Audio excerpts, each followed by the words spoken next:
30 seconds.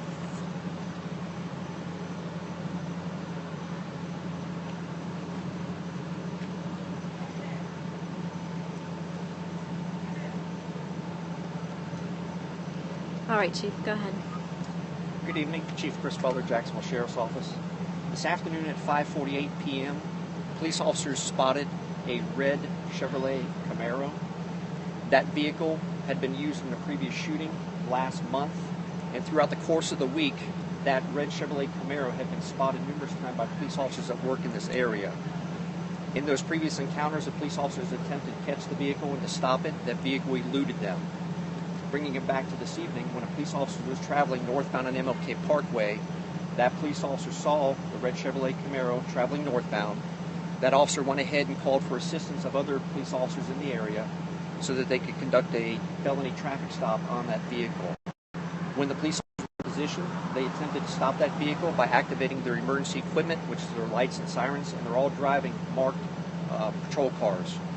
That vehicle failed to stop and continued to travel north on MLK Parkway, near Boulevard. It actually went over into the Moncrief area and then came back into this area over here in our downtown area in the Springfield. When they arrived over in the Springfield area, the suspect vehicle was traveling north on Ionia Street, and I failed to mention, but the vehicle pursuit was actually consisted of high speeds and the suspect making evasive moves. When the suspect reached Ionia Street, he was traveling northbound on Ionia Street at a high rate of speed. Police officer T.L. Landerville, who's a 7-year veteran, was traveling northbound on Liberty Street. Police officer Landerville was going to turn north, or actually turn east on 9th Street. As he began to turn east on 9th Street, unbeknownst to him, the red Camaro, being driven by the suspect, turned west on 9th Street and hit the police officer head on. The police officer's car was immediately disabled in the middle of the street. The suspect's vehicle continued and struck a building in the 1900 block. According to civilian witnesses, the police officer got out of his car and began to approach the suspect vehicle. At this time, according to the witnesses, the police officer did not have his gun unholstered. It was still holstered in his retention holster, and the police officer was giving commands to the suspect who was in the car. The suspect did not obey the commands. He got out of the car, and something happened to cause the officer to unholster his weapon and to shoot the suspect. The suspect was shot, collapsed to the ground, was taken into custody and subsequently transported to UF Health. The police officer was also transported to UF Health. Since the time that we've been out here, the police officer has been discharged from the hospital, and the suspect remains in a life-threatening status. And I'll be more than happy to take any questions that you might have. What was the officer taken to the hospital for? He had some non-incapacitating injuries. I don't know the extent of them. I think there was an injury to his arm, but nothing life-threatening. How many times was the suspect shot? I don't have that information yet. I'll be able to provide more details for you as far as who the suspect is, as far as where he was shot and everything tomorrow morning at 10 a.m. Was just one officer that? Sorry. Yes, just one officer that discharged his firearm. We've since learned in this investigation that the red Chevrolet Camaro was also taken in an armed carjacking, which occurred last month as well. Who is the suspect? I don't know yet. Was he armed? Was the suspect armed? I have not recovered any weapons or guns at all. We have been speaking to witnesses out here who say something completely different than what you just said. Okay. They say that the suspect and the officer collided. The suspect got out of the car and it appears he was trying to run, and the officers started firing from behind. You have to remember, I am unable at this point to speak to the officer. The officer has rights, of course, that he's afforded. I don't have any statements from him. This is just the information that I'm getting is based on an investigation at this point, and it's based on what the civilian witnesses have told us. Although we're not going to get a name of the suspect right now, are you going to be contacting family members and allowing them to know that this happened? Yes, absolutely.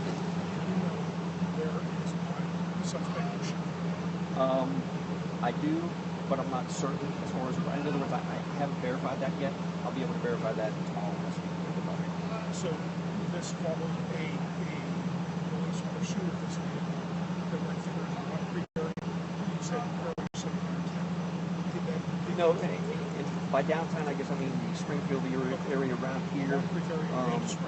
Yes, but again, I'll be able to have more information for you tomorrow as far as what direction and the length of the pursuit and everything like that. And you said tomorrow at 10 a.m.? 10 a.m. And you said you were unable to say how many shots were fired? He fired 5 times. But I can't confirm with you how many times the suspect was struck. There are a lot of people up the road that are gathering right now near this scene. Do you have extra police out here, or have you been in contact with some of the people that would say they're family members at that corner? Are you guys addressing them? They're upset because you haven't told them anything. I guess that's what I'm trying to ask. I don't know as far as what the detectives, who they found out, who the identity, the suspect is, who the family member is. I'm sure once we find out who that point of contact is, then we will speak with them. As far as an extra presence or anything, we're getting ready to break down the crime scene, so we should go back to a normal community. And the suspect is alive? Yes. Right now?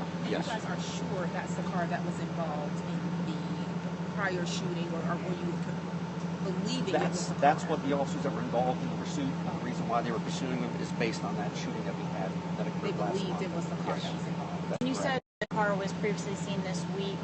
Were there any other times there was going to be a pursuit to happen, or why did that happen tonight if it had been they'd seen the driver before?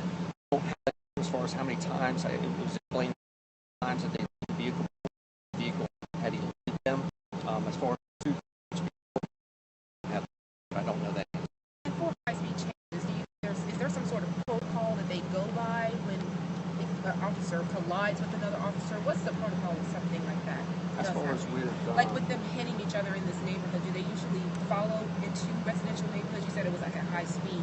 yeah, I don't know the exact speeds of here with the the exact route of the pursuit and everything. But part of our policy does allow for other officers to parallel the pursuit on neighboring streets and everything. In an ideal situation, depending on it, we usually have a primary pursuit officer and then a secondary pursuit officer, unless we have a canine officer involved, and I don't think one was involved in this case, and then they would take over the lead pursuer. Is just one suspect involved? Yes. With everything?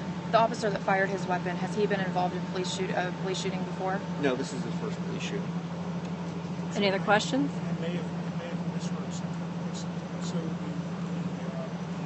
collision, that involved one police officer and the suspect, right? Yes. Okay. Any other questions? All right, thanks, Chief. Thank you. I guess